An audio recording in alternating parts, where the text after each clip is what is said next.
नमस्कार मु संतोषी स्वागत करुछि आपण को मो यूट्यूब चैनल 12 मासे 13 पर्व एक शिशु कविता। यह कविता माध्यम ओडियार 12 मास सह ओडिशार किछि मुख्य पर्व कविता माध्यम छोट छुआ को जणाइबा ए कवितार उद्देश्य। मु एही कविताटी मो झियो पाई लिखिछि। 12 मासे 13 पर्व। आसरे पिले आस आसरे पिले आस जानिबा ओडियार 12 मास। बैशाख पणा संक्रांति दिन ओडिया नव वर्षटी जान। द्वितीय मासटी अटई ज्येष्ठ मंडपे दियंक स्नान उद्दिष्ट। आषाढ़े रज दोली झुलिबा पोड़ पिठा खाई पुची खेलिबा। रथयात्रा देखी पुरी को जिबा तिनी ठाकुरंकु बड़ दांडे भेटिबा।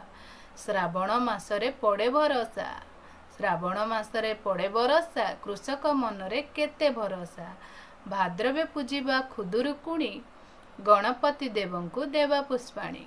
5 मास परे पड़े आश्विन कुआरींक मन भारी प्रसन्न। काशतंडी हसे नदी पठारे देवी दुर्गापाद देले मर्त्यरे।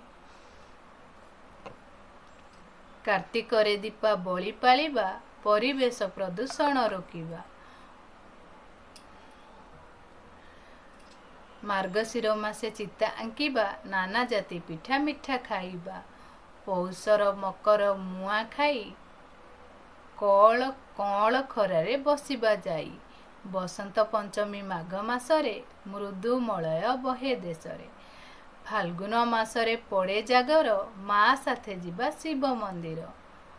शेष मासटी अटे चैत खुशी रे देखिबा दंड नाच।